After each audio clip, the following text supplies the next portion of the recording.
handover with a handshake. Iraqis get control of their country again 48 hours early.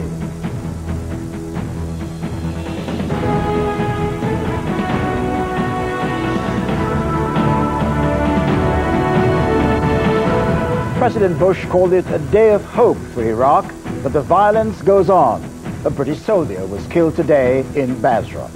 Also tonight, amazing pictures of the 12-week-old fetus guaranteed to reignite the abortion debate. Henman is through, but only after an explosion from the man they call the Scud. What are you looking at? Cyclones! The Cyclones! You should have been all over that! In the face! Open your eyes! And racing for a record. Can Ellen MacArthur reach the line 3 hours from now? And in the Midlands tonight, 100 firefighters couldn't save this school. Most of it is now smouldering rubble.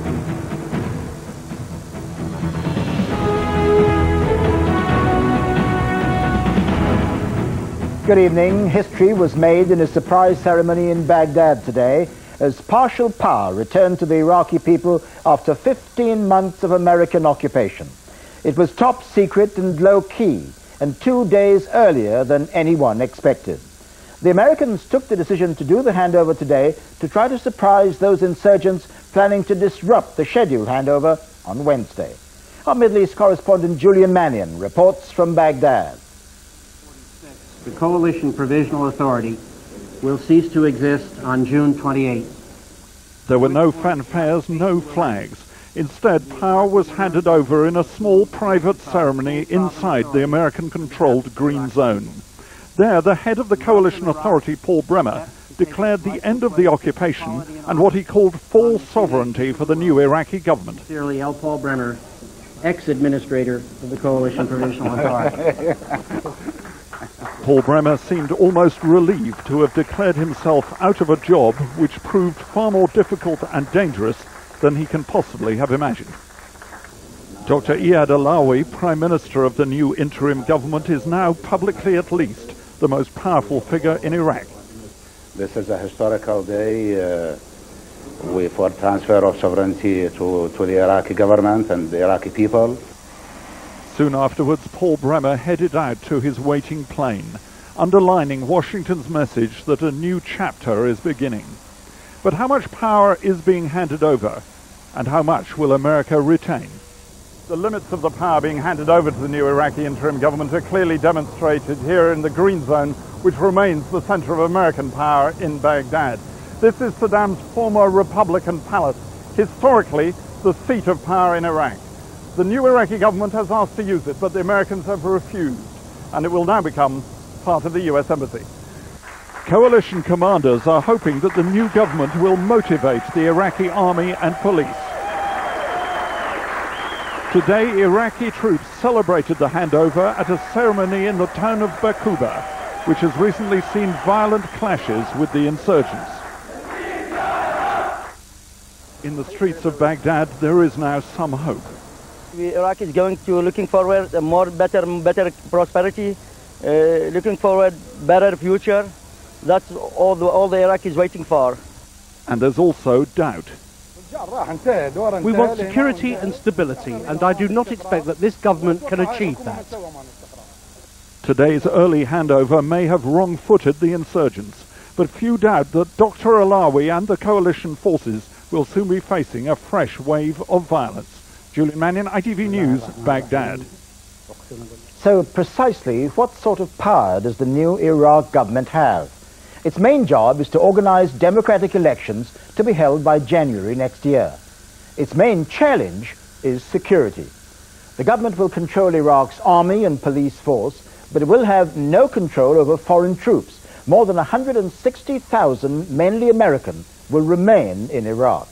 When it comes to finance, the government will control Iraq's oil and gas revenues, but it won't have any control over the $18 billion America has promised to spend on reconstruction. So let's go back to Julian Mannion now in Baghdad.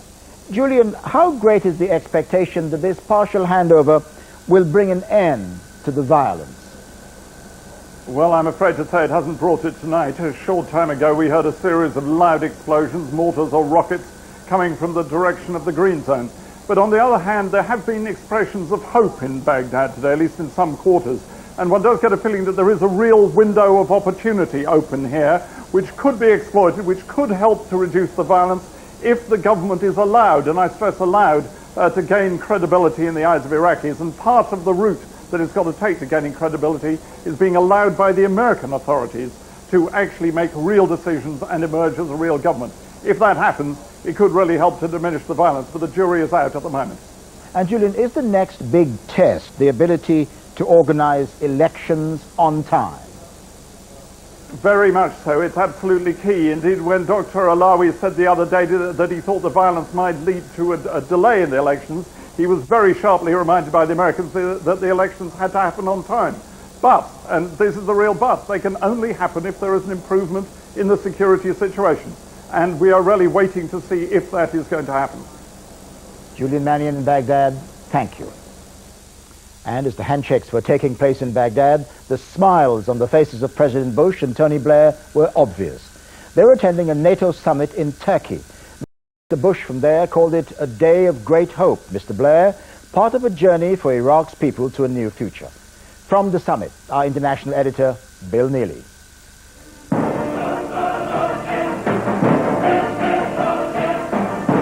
The music was dramatic for the summit leaders tonight. They hardly needed it. The day was dramatic enough. It began with a coalition secret. British and American rule in Iraq was to end early, within minutes. Colin Powell checked his watch. No other NATO leader knew. Another time check by the president. And then the moment they'd been waiting 15 months for arrived. Coalition rule in Iraq was officially over 2 days early. Time for a quiet handshake. Then Mr. Blair surveyed the leaders who'd opposed the war, and they waited to drop their bombshell and hijack the summit. After decades of brutal rule by a terror regime, the Iraqi people have their country back. How do you counter the impression you've created today that you couldn't hand over the burden of Iraq quickly enough? Actually, we've been contemplating this move for a while. But the final decision was by Prime Minister Alawi, and he thought it would strengthen his hand. And we're not walking out of this at all. We stay and support them, and we'll stay for as long as it takes. The NATO leaders agreed to help the new Iraq by training its army. But when, how, who and where hasn't been decided. The French and Germans say their men won't set foot in Iraq to train anyone. And outside the summit, plenty of Turks who oppose everything Britain and America have done and will do in their neighbouring country. Iraq has torn this organisation apart, and it's still divided tonight. Tomorrow, more trouble as it tries to deal with its failings in Afghanistan. All this leading many Americans and Europeans to ask, what exactly is NATO for these days? Bill Neely, ITV News, Istanbul. There was another reminder today, if that were needed, of just how desperate the security situation remains in Iraq. A Royal Highland Fusilier was killed by a roadside bomb in what was, until today, British-controlled Basra.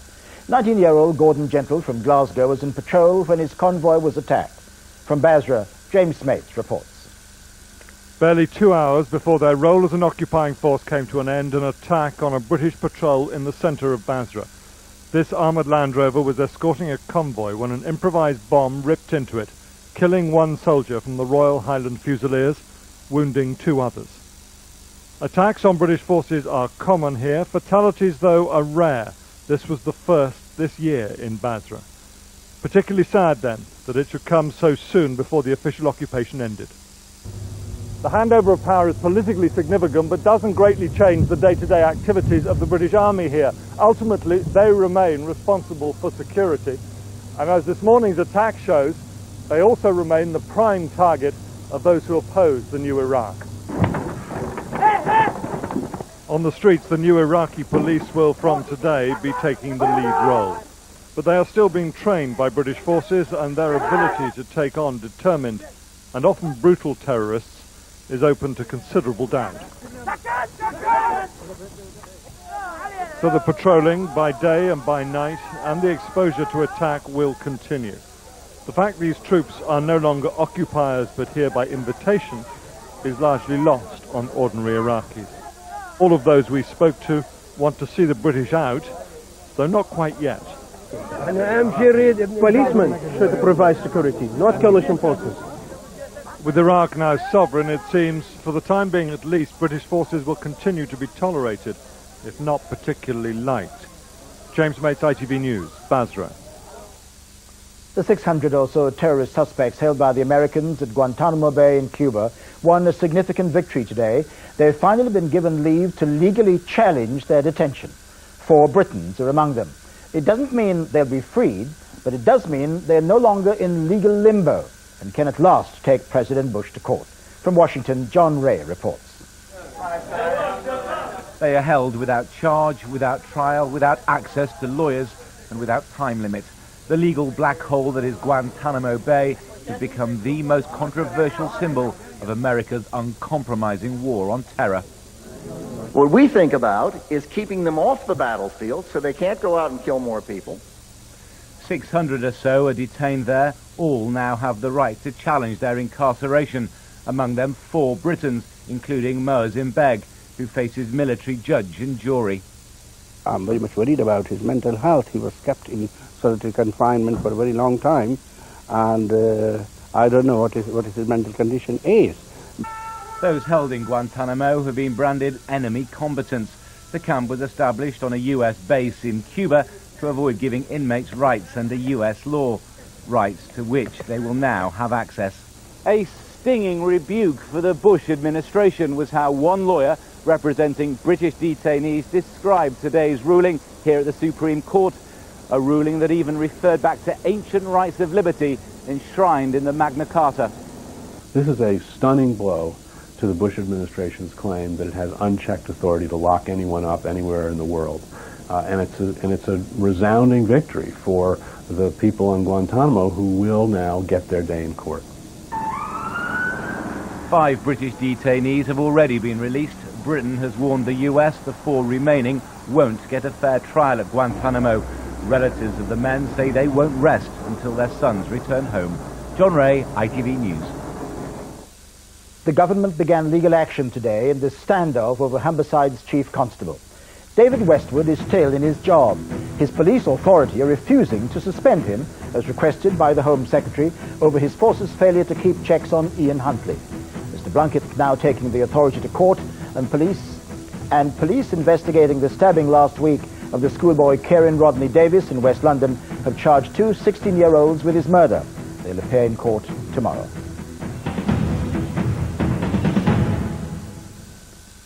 A new scan for pregnant women has produced remarkable video images.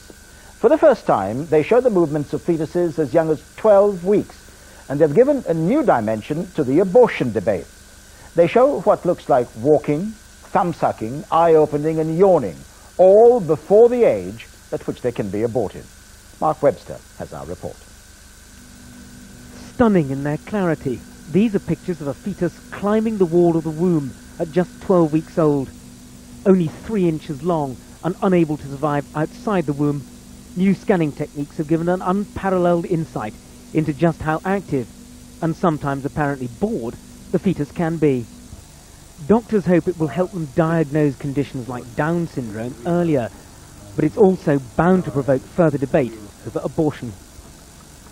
As the images become much more realistic to the general public of what the fetus looks like, I think they will increase the debate on abortion. But images like this one of a 12-week-old fetus using the wall of the womb as a trampoline should also reassure parents-to-be about the health of their baby. Angela Perkins saw her new baby at only 7 weeks, having lost her first in the womb. The scan was absolutely wonderful. It was the best experience you can imagine. You see this little picture and it's like a little dot, and you know it's only about 1 centimetre big, but on the screen it's so big and it's just unbelievable. And when I heard the heartbeats, that was it for me. These are still early days for a technology which has advanced rapidly over the past decade, but is still too expensive to be available on the national health. But as a clearer picture emerges of life in the womb, it's bound to fuel the debate about when exactly life itself begins. Mark Webster, ITV News. There's more to come on the ITV News tonight, including it's never easy. Henman tests the patience of his anxious fans to the last. And staying the England star whose loyalty cannot be bought. Coming up after the break.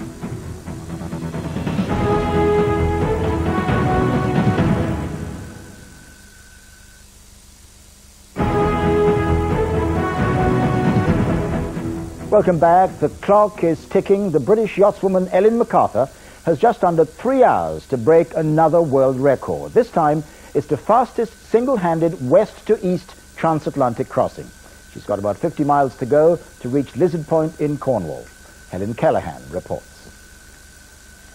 3,000 miles of sea and sky and 7 days of intensive round-the-clock solo sailing. But in a few hours' time, it could all be worth it if Ellen MacArthur breaks the record for the fastest single-handed transatlantic crossing. Speaking to us from her trimaran Castorama, the 27-year-old sailing star said she'd give it her all. And are you on track? Right now, if the breeze stays as it is, then we are likely to break the record, but the breeze is not going to stay as it is. The wind's likely to die later and change its direction, and with that change, we're going to really struggle. So it's absolutely touch and go right now. It really is. We could do it or not. It's very, very stressful. Her journey began last Monday when Castorama crossed the starting line at Ambrose Light, just off New York. But by Wednesday, a serious setback. A sea squall knocked her 20 hours behind schedule. She had to make up time, covering more than 500 miles in 24 hours. By Saturday, she was only 6 hours off the record. And tonight, the finishing line at Lizard Point off Cornwall and the record are in sight. Thank you! She's already the youngest person to sail alone around the world. Remember the Vendée Globe in 2001. At 24, she marked herself out as something special. Now she wants to prove it all over again. After that race, after making her name, Ellen MacArthur came back here to continue the celebrations. And tonight, if she does manage to sail across the Atlantic from west to east in under 7 days, 2 hours and 34 minutes, then when she comes back here tomorrow, there will be fireworks once again over this marina. Helen Callahan, ITV News, Southampton. And now with news of tonight's other sport, here's Steve Scott. Trevor, thanks.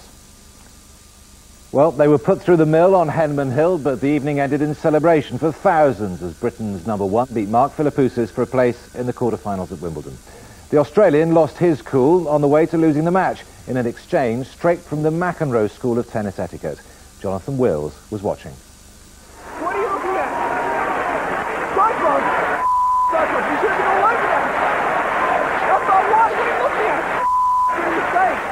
To say this was a match that stretched every single emotion is an understatement. Tim Henman keeping out of the way after taking a 2-set lead as Mark Philippoussis delivered a volley the umpire really hadn't been expecting.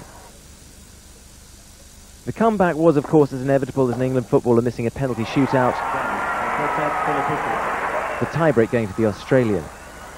Now it was Henman's turn to ask a few questions, minus the need for a censor and some strong mouthwash.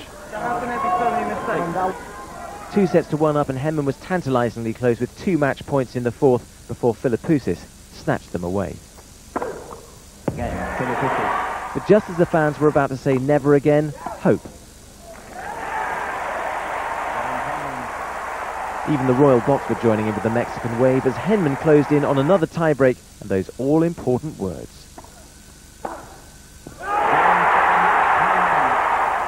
Smiles all round. Relief for a pregnant Lucy Henman, who really doesn't need this sort of drama. But for the rest of us, there's not long to wait, with the quarter-final against Mario Ancic just around the corner. Jonathan Wills, ITV News, Wimbledon. Now the England team are back from Portugal. There's no doubt what the main talking point of the summer will be, the future of Wayne Rooney. So we're launching Rooney Watch, where we'll bring you the latest on the Everton star. Rooney's being tipped tonight as a replacement for Ruud van Nistelrooy, who's been targeted by Real Madrid. The talk is that Everton will find it hard to resist a deal if Manchester United increase their current offer of £22 million to more than £30 million. There's one England player who's not going anywhere. Steven Gerrard says he'll stay at Liverpool and honour his contract despite being tempted by Chelsea's millions. His decision is a vote of confidence in new manager Rafael Benitez, and his loyalty could prompt Michael Owen to sign a new deal. Tim Rogers reports. Beckham has found Gary Neville. His performance for England marked him out, and so did the talk of what the newspapers said was a done deal, with Chelsea's Roman Abramovich apparently waiting in the wings to add the Gerrard name to his collection. But after thinking it through and talking to his family, Steven Gerrard today proved that money isn't everything. I've gone with a decision that's been in my heart, and that decision to stay at Liverpool Football Club. I love the club, I love the supporters, and that's what it boiled down to at the end of the day. Decision that will delight the fans and the club. Maybe it's, a relatively rare, but it's a genuine good news story in mercenary times. Money's never entered the equation. The question now is whether Michael Owen will follow Steven Gerrard's lead and commit himself to a future at Anfield. Liverpool clearly feel that they've had a lucky escape, and in the end it was Gerrard's loyalty over the lure of big money which has persuaded him to stay here. But if the club are going to hold on to their big stars in future, they're going to have to start winning and keep winning to compete at the very highest level. Tim Rogers, ITV News at Anfield. And that's all of tonight's sport. Trevor. Thanks, Steve. I'll be back in a few minutes with a reminder of our headlines and a look at some of the front pages of tomorrow's newspapers. First, though, let's rejoin our ITV colleagues around the country for what's been going on in your part of the United Kingdom.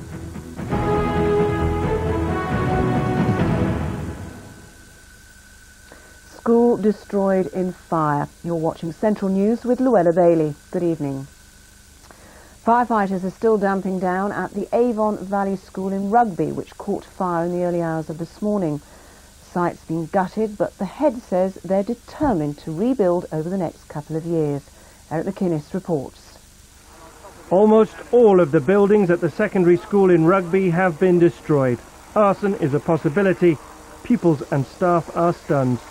Watching the teachers really upset and that, it just makes you feel sad to know that your school's been burnt down. Just absolute devastation. There's no other word to describe it. It's heart-wrenching. Up until 2 o'clock this morning, this school was very much at the heart of this community. But now, as you can see, 90% of it is gone. The school has been reduced to a ruin. Today, firefighters were still damping down. Separately, they have been investigating dozens of fires locally, many believed to be deliberate, but as yet no connection has been made. We've got a fire investigation team, we're actually on site at the moment, but because of the scale of the damage, it's almost impossible for them to carry out their investigation at this moment. This school is very much the focus of the community. Dramas like this performance of West Side Story are widely supported. Today, the head said the school will be rebuilt. It's not about this pile of ashes, it's about the people in it, and it's about what we have in front of us, and I'm very positive about the future because something will arise out of this. Well, this, where I am now, is the gymnasium which the firefighters were able to save, but as you can see, there's water damage, there's also smoke damage. One consolation for the staff is that the exams that were going on last week had finished. The council hopes to have temporary classrooms on site by Friday. Until then, the school will be closed. Eric McInnes, Central News. Meanwhile, owners of a £30 million recycling plant are assessing the damage after a serious fire there. The fire at the Biffa plant off Beaumont Leeds Road in Leicester started while engineering work was being carried out. The centre has been hailed as one of the most advanced in the country and was due to open next month. Labour have tonight chosen their candidate for the by-election in the Hodge Hill area of Birmingham. He's 34-year-old Liam Byrne, who runs a computer company and lives in the city. A Labour Party spokesman said he will be on the side of the people of Hodge Hill. The by-election takes place on July the 15th.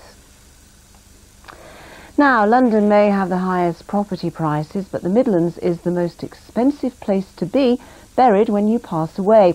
Tom Parmenter has the details. Death is one of the few things we can be certain about. Many people opt to be cremated, but the majority of people still choose a traditional burial. For this you need two things, a plot of land and interment, which means preparing the plot. The cost of that service depends very much on where you live. In Birmingham, it's £1,630, the most expensive in the country.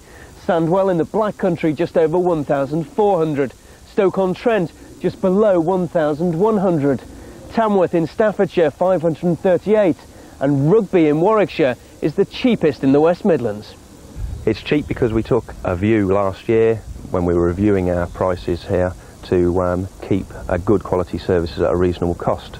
Rugby is well off for cemeteries, Birmingham isn't. Witton Cemetery opened back in 1836. It's now nearly full.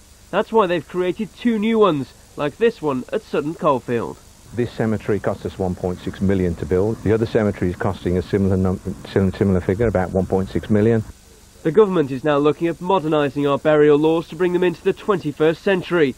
They hope to take away the financial postcode lottery that people face when emotions are at their rawest. Tom Parmenter, Central News.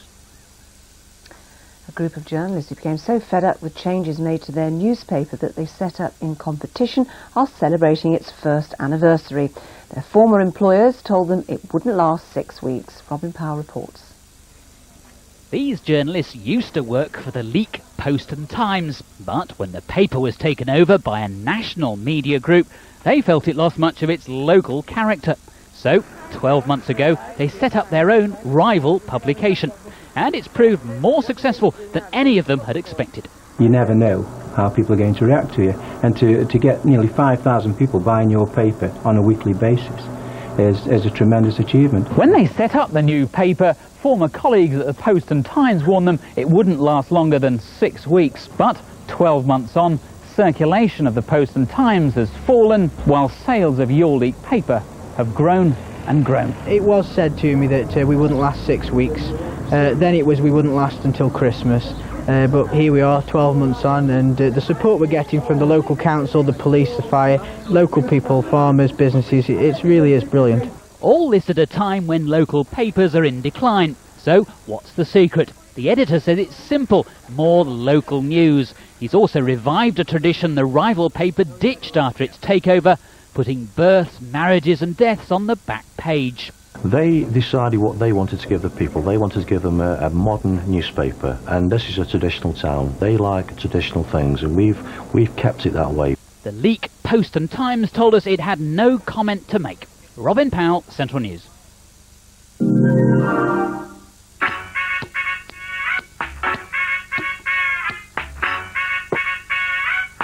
Central weather with BMIBaby.com. Hi there, the menu for tomorrow, same as today really. Sunny spells and then showers developing, so again the morning the best bit of the day.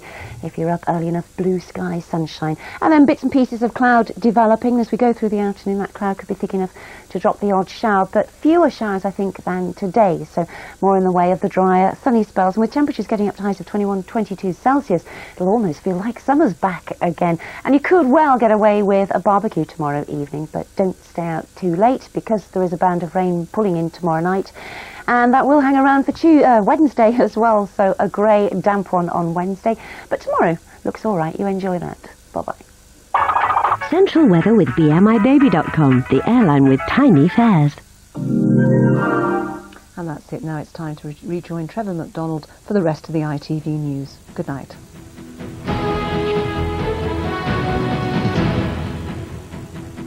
Hello again. A reminder of tonight's top stories. Power is back in the hands of the Iraqi people tonight after the Americans did the handover 2 days earlier than expected. But as it took place, a Royal Fusilier, 19-year-old Gordon Gentle from Glasgow, was killed by a roadside bomb in Basra. And remarkable new video images of fetuses as young as 12 weeks have been produced by a new scan for pregnant women. Time now for a look at some of the front pages of tomorrow's newspapers. The Guardian leads on today's surprise handover in Iraq. Its photograph shows President Bush and Tony Blair shaking hands at the news. It also shows a note which was passed to President Bush confirming the handover had happened. On it he scribbled, "Let freedom reign." The Daily Express claims that the former royal butler Paul Burrell has splashed out on a £40,000 diamond earring. It says he's now reaping the rewards of revealing royal secrets in his book. And the Daily Mail reports that up to 10% of GP patients are not entitled to NHS care. It says the so-called invasion of health tourists is overstretching the health service. The picture shows a 12-week-old fetus produced, as we reported, by new scanning techniques. And that's it tonight. Coming up on the ITV News channel now, an Iraq special, all the implications of today's handover and the challenges facing the new Iraq. A full hour of analysis and debate. We're back, same time tomorrow, 10:30. Good night.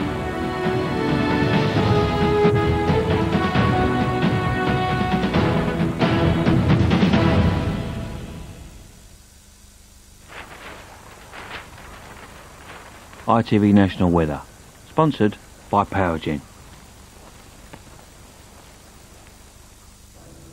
Hello, good evening. It's mostly dry tonight, lots of cloud around, and at least temperatures not as chilly as last night. So into tomorrow morning, and straight away let's pick up on this weather front out to the west there, with cloud and outbreaks of rain attached to that.